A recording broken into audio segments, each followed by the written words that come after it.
Em 2007, o ator Robert Downey Jr. viveu o jornalista Paul Avery no filme Zodíaco. O longa conta a história real do serial killer de mesmo nome, famoso na década de 60 por enviar cartas ameaçadoras e às vezes codificadas para a imprensa do norte da Califórnia. Zodíaco atuou até o 1974. A história humana é repleta de assassinos em série. Alguns nomes são famosos e lembrados até hoje pela crueldade com que faziam suas vítimas. Jack, o estripador, por exemplo, cometia seus crimes em Whitechapel, distrito de Londres, por volta de 1890. 80 anos mais tarde, temos o também famoso Ted Bundy, que sequestrava mulheres, estuprava e as matava. Outro caso de repercussão e que virou série na Netflix é de Jeffrey Dahmer, que cometeu 17 assassinatos entre a década de 70 e 90. Os assassinos em série geralmente apresentam um perfil psicológico marcado por distúrbios de personalidade, como psicopatia, sociopatia e narcisismo. Esses distúrbios estão associados à falta de empatia, compaixão e remorso, bem como a um desejo de controle e domínio sobre os outros. As motivações podem ser diversas: prazer sexual, controle, raiva ou ódio e cognição distorcida. O modus operandi, ou MO, de um assassino em série é o padrão de comportamento que ele segue ao cometer seus crimes. O MO pode incluir fatores como o método de assassinato, o local onde os crimes são cometidos, o tipo de vítima e a forma como o corpo é manipulado. Hoje vamos contar a história de como um jornalista, após mais de 10 anos de investigação, ajudou a polícia a prender um serial killer que atuava em Maringá, no norte do Paraná, e que confessou 6 assassinatos, apesar de não ser possível cravar com precisão o número de vítimas. Convido você a conhecer um pouco da história do maníaco da torre.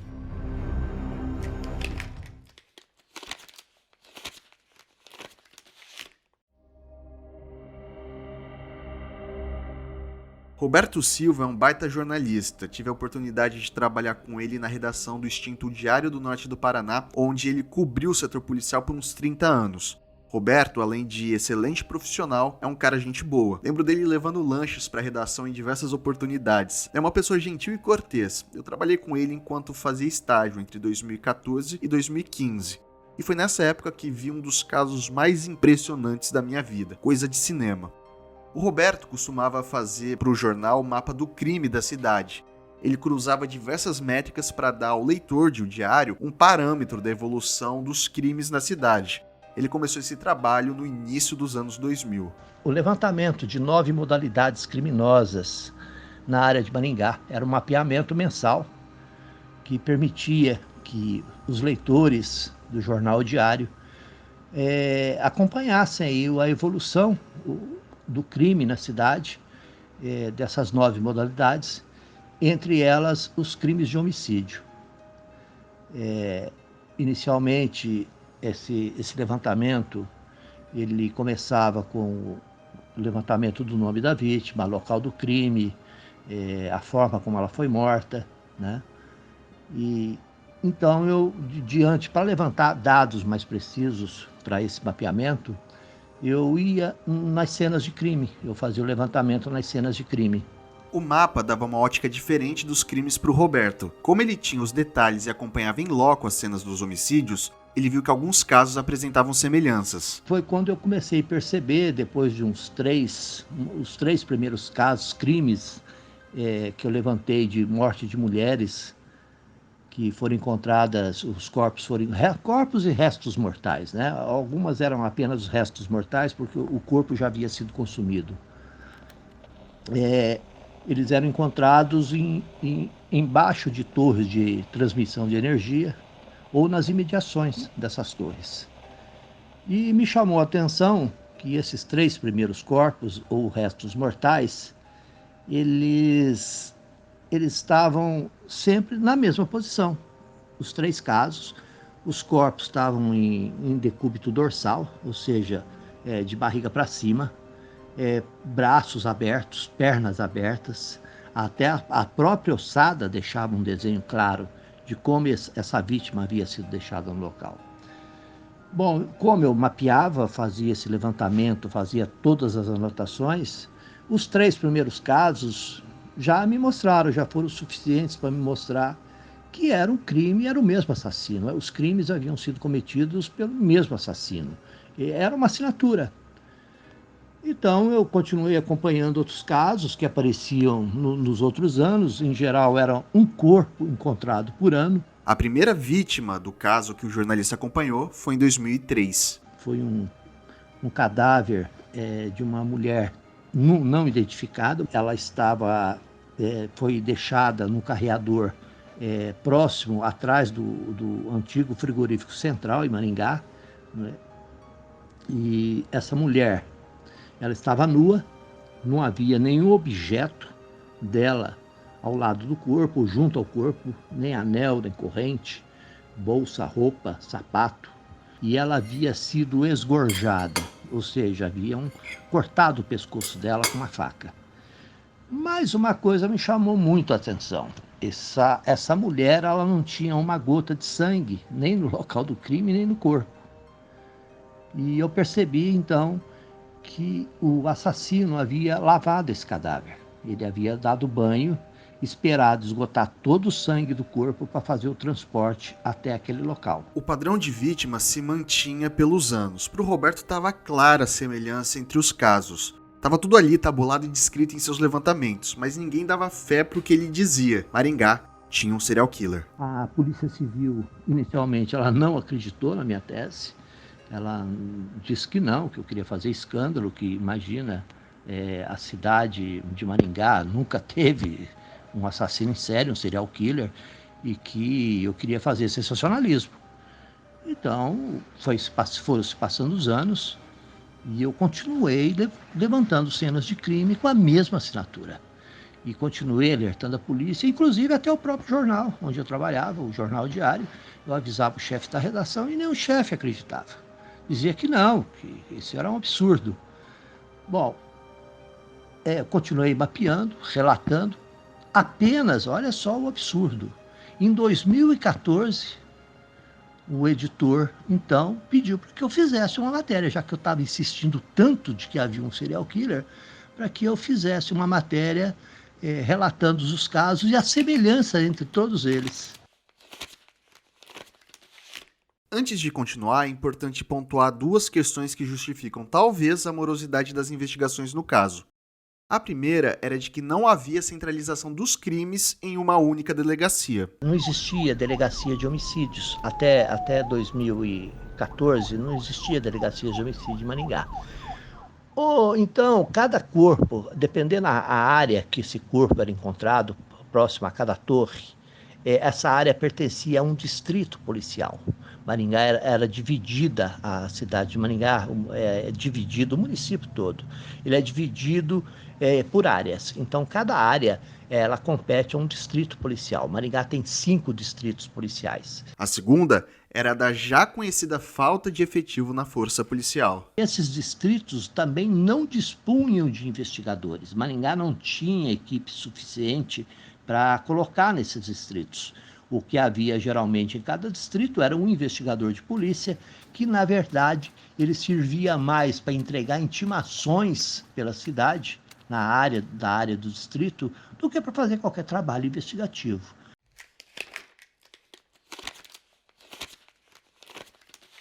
Continuemos. A verdade é que o Roberto já estava cansado de alertar a polícia e o jornal sobre o criminoso, até então desconhecido do público. O jornalista passou a estudar sobre serial killers e tinha certeza que o assassino atacaria novamente e cada vez mais. Depois de mais de 10 anos do primeiro crime, Roberto finalmente reúne as informações do caso e escreve a primeira reportagem. Como a identidade do criminoso ainda era um mistério, foi dado o codinome de Maníaco da Torre para o assassino em série. E foi em 2015 que um novo e essencial personagem entra para essa história, mudando drasticamente o enredo de impunidade que vinha sendo a tônica até então. A delegacia de homicídios teve uma mudança, assumiu um novo delegado, o Dr. Diego Almeida. Eu, então, já cansado de tentar explicar para a polícia de que havia um assassino e que ele poderia aumentar a vontade de matar, porque já fazia tempo que ele estava matando, e a ciência é clara a afirmar que quando um assassino em série, um serial killer, ele não é capturado, e com o tempo ele vai aumentando a vontade de matar, porque ele tem a certeza da impunidade, ele sabe que ele não vai ser pego, ele está tomando todos os cuidados e a vontade dele vai aumentando. Então eu sentei com o Dr. Diego, expliquei a minha tese, Fiz um mapeamento à mão para ele no papel, mostrei onde os corpos eram deixados e disse a ele que esse assassino iria aumentar a vontade. Ele matava uma mulher por ano, mas ele ia passar a matar 2 ou até mais mulheres por ano. O Dr. Diego, imediatamente, ele viu que havia lógica em tudo que eu havia levantado e pediu ajuda, perguntou se eu ajudaria a capturar esse assassino se ele precisasse da minha ajuda. Nesse ponto, começa de fato a caçada contra o maníaco da torre. Pela primeira vez em mais de uma década, havia um entendimento da relação entre as vítimas e uma estrutura pensada para capturar o homem. Roberto Silva tinha dúvidas, porque o assassino deixava as vítimas sempre naquela posição padrão. Ele estava cobrindo um acidente quando viu um bombeiro retirar uma vítima morta do carro. A posição em que um corpo ficou no chão era idêntica à das vítimas do maníaco da torre. O jornalista então percebeu que as vítimas eram mortas no carro, limpas e depois eram colocadas nos locais. Ele apresentou essa tese ao delegado Diego, que assumiu que a hipótese fazia sentido. Em 2015, o maníaco ataca novamente. Agora, com os olhares atentos, uma pista não passou batida e a apuração tem um novo horizonte. Até que sumiu uma mulher numa noite e logo pela manhã o corpo dela foi encontrado. Isso já em 2015. O delegado, então, o Dr. Diego e a equipe dele, muito eficiente, já começaram as investigações e conseguiram, através de uma informação, uma pessoa ligou para a delegacia anonimamente e avisou que num ponto próximo a uma torre em Maringá, era um ponto de encontro de casais. Casais ocupando veículos tinham o hábito de ir nesse ponto para namorar durante a noite. E que, como a notícia informava de um corpo deixado próximo daquele local, esse cidadão contou que ele suspeitou de um veículo que havia de cor azul, que ele percebeu que na noite que eles estavam namorando lá no carro, vários casais em vários veículos, ele percebeu um veículo chegando no local, mas logo em seguida o cidadão saiu com o carro, ele não ficou no local. Mas só que na saída ele bateu o carro em um toco de árvore. Mas mesmo assim ele foi embora.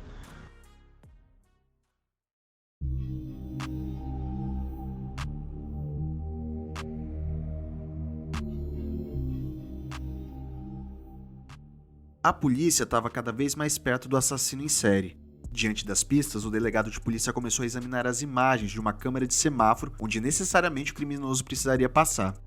Eles identificaram a cor do carro, mas ter a placa do veículo seria praticamente a resolução do crime. O Dr. Diego foi bastante inteligente, pediu para que os investigadores analisassem todas as imagens daquela noite e que anotassem as placas de todos os veículos que tinham ido em direção ao ponto onde o corpo foi desovado, que é na saída para Astorga, e que na volta e anotasse a placa somente daqueles que voltavam. E curiosamente, após muitas horas de verificação nas imagens gravadas por essa câmera, os policiais descobriram que apenas um veículo havia ido e voltado depois de algum período, cerca de meia hora depois o carro voltou. E era uma BMW de cor azul. Com todas as informações em mãos, a polícia chegou a um endereço. O carro havia sido vendido, mas o vendedor tinha o endereço do comprador, cujo nome era Ronês Fon Firmino Gomes. O suspeito principal, embora não tivesse ainda um rosto, já tinha nome e sobrenome. Os oficiais se dirigiram até o endereço e não encontraram o criminoso. Ao examinar o carro, entretanto, o quebra-cabeça enfim foi desvendado. A polícia então pegou o endereço desse Ronês, foi até a residência, ele não estava, e conversaram com a esposa dele, disseram para ela que ele estava sendo investigado por tráfico de drogas, pediram autorização para fazer uma revista na casa e que ela acompanhasse a revista. Enquanto ela acompanhava a revista de alguns policiais, um outro policial pegou um pedaço do carro, olhou embaixo da BMW, realmente faltava um pedaço da pintura, e aquele pedaço que foi encontrado próximo ao toco de árvore casou perfeitamente como um quebra-cabeça, encaixou perfeitamente Aí a polícia não teve dúvida de que aquele era o carro que havia desovado o corpo. O suspeito se apresentou no dia seguinte à delegacia com uma adolescente. Ele negou envolvimento no homicídio e disse que na noite do crime eles estavam juntos. A polícia, ao desconfiar, interrogou a adolescente, que admitiu a mentira. Ronês, em seguida, admitiu 6 crimes dos 13 que Roberto havia contabilizado. Como vários corpos não foram identificados, a polícia não conseguiu chegar à identificação, porque muitos foram apenas restos mortais. E acredita-se que algumas vítimas, várias delas, aliás, não eram de Maringá, eram garotas de cidades da região que vinham para Maringá para fazer programa, então não havia conhecidos aqui na cidade, e que na cidade delas apenas os familiares registraram o desaparecimento. Mas ninguém sabia que elas haviam vindo para Maringá fazer programas sexuais, então elas foram sepultadas como indigentes e até hoje não foram identificadas.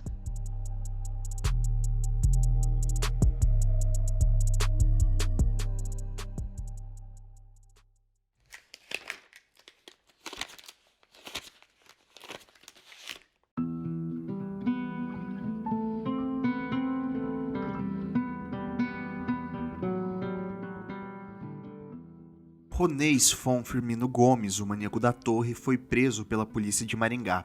Após 12 anos de investigação e dedicação, Roberto Silva enfim tinha conseguido provar a teoria que há tanto tempo defendia.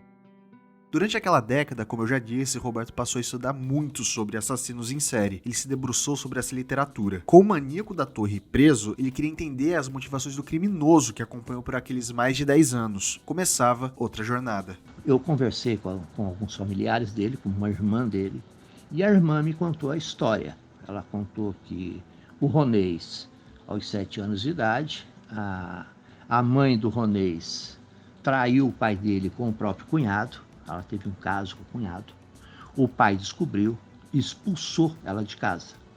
O Ronês, a irmã, então o pai saiu do local onde morava, após expulsar a esposa, e foi morar na casa da mãe dele, da mãe do pai, da avó paterna do Ronês. E ela se lembrava, ela não sabia o endereço, lá em Campo Mourão, isso aconteceu em Campo Mourão. E depois de algum tempo, a mãe acabou sendo assassinada por um dos amantes dela. E o Ronês foi morar na casa da avó paterna, junto com a irmã e o pai. E a casa ficava no Jardim Alvorada, lá em Campo Mourão. Eu não preciso nem falar que o Roberto penou e penou para encontrar, mas achou o endereço.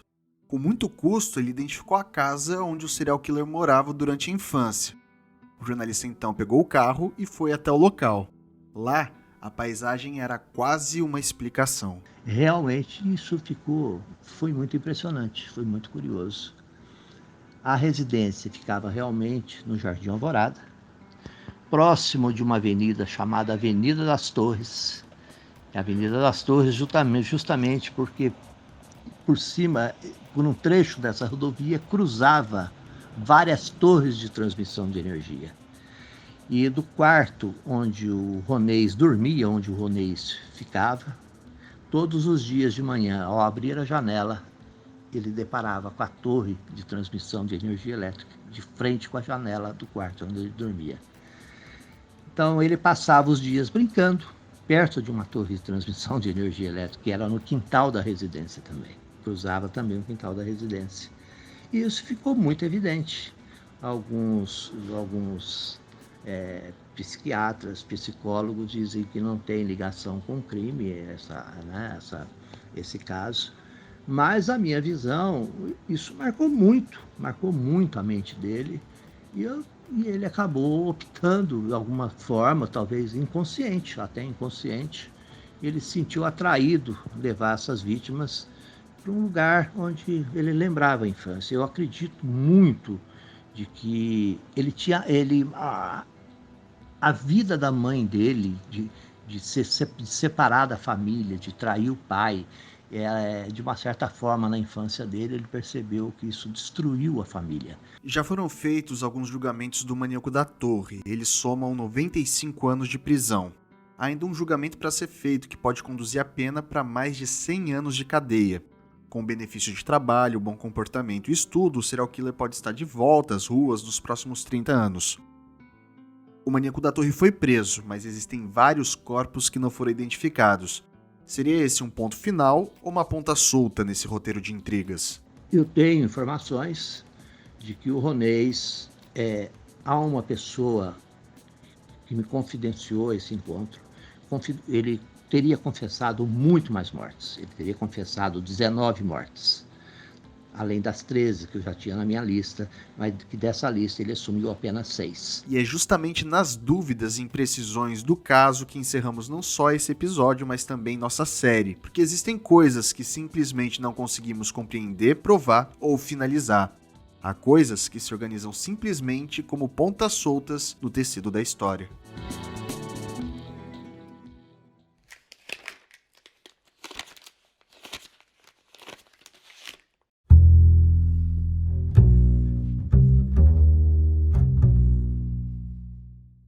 O episódio de hoje teve o roteiro e apresentação desse que vos fala, Victor Faria. Agradecimentos especiais ao jornalista Roberto Silva. Usamos também como referência para esse episódio reportagens veiculadas sobre o caso. A edição é da Insérie Podcasts. A gestão de tecnologia da informação é de Fernando Ferreira e Douglas Costa. As trilhas nesse podcast são de autoria de Jimena Contreras, Jeremy Blake, Nefex, Asher Fuleiro, Young Logos e Nathan Moore. Sugira uma história pra gente do contato disponível em nosso site, ensérie.com.br. Nos siga nas redes sociais, @enseriepodcast no Instagram. Ouça nossas playlists nas principais plataformas de música e podcast. Você já ouviu os outros 2 episódios dessa série, Faroeste Moderno e Sala dos Suplícios? Se não, corre lá e ouça, tá imperdível. Na semana que vem começamos uma nova série de conteúdos. Convido você a acompanhar nossos paraísos artificiais.